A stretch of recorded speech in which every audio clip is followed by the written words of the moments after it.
Hi friends, it's Mary. I don't know if you can tell or not, but I am not in my own car. This car's got a sunroof too. Woohoo!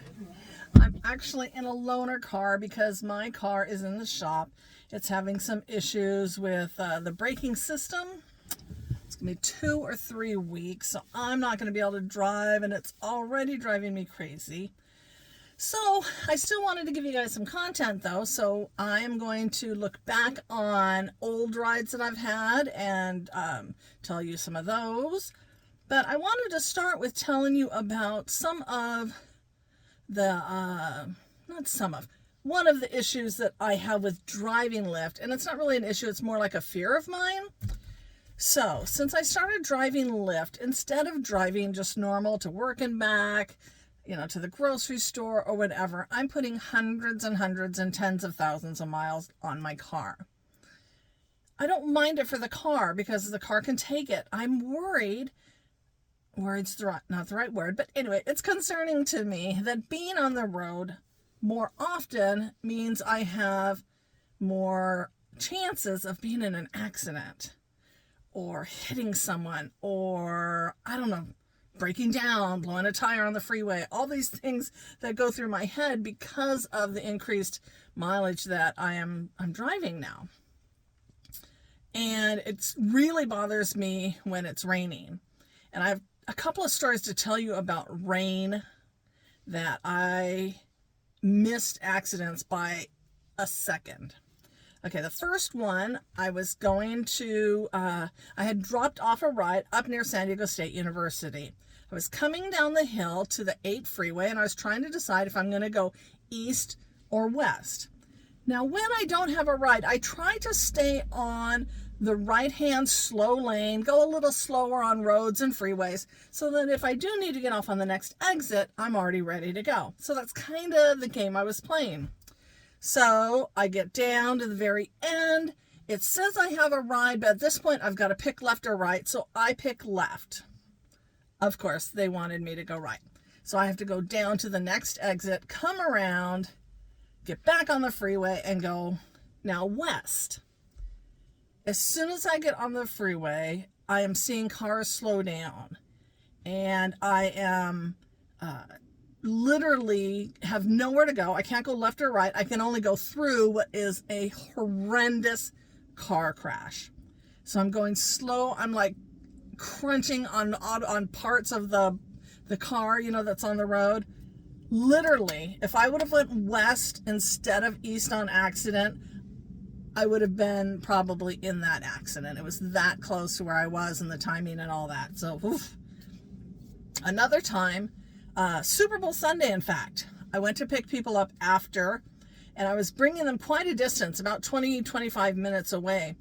And it was pouring rain in San Diego on Super Bowl Sunday. So it's cold, it's dark, it's raining a lot.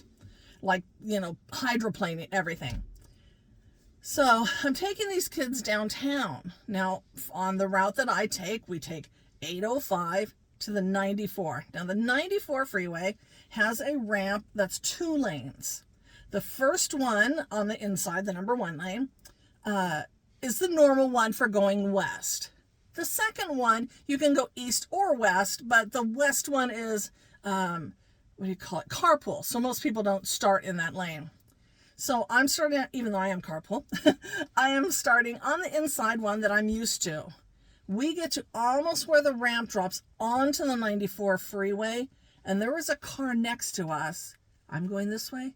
This car is pointing this way. It had had its own turnout or spin out or whatever. It was pitch dark, and I just know the next car that came on that second lane was going to smash right into it. When we got to it and just passed it, one of the boys, I had 4 young men in my car, was like, did we just see what we just saw? I'm like, yes, we just saw what we just saw. Scary. Now the other one is also, it's not funny for the people who might have been in this incident. They were definitely in the incident, might have been. But it was hilarious to me because I could not figure out how this accident happened. I'm in Pacific Beach, which is the beach area where all the kids hang out. I got some kids in my car. We turned down Pacific Beach Boulevard off of Mission Boulevard. Now, all these street names, I know you guys, not everybody knows these street names, but if you want to look them up in San Diego, you can. I see, it's dark again, I see flashing lights. So I'm like, oh, might be a sobriety check. I'm like, it's going to be annoying, but I'll go through the sobriety check because obviously I'm not drinking. We get closer to it, and it's not a sobriety check. I'm seeing blinking lights vertically like this of a car that is standing on the driver door, like just standing there. I don't know how it did it.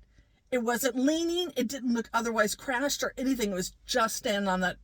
The only thing it might have done was there was an alley nearby, and if they shot out of that alley and turned too fast, maybe they could tip on the side, but it was like, whoa.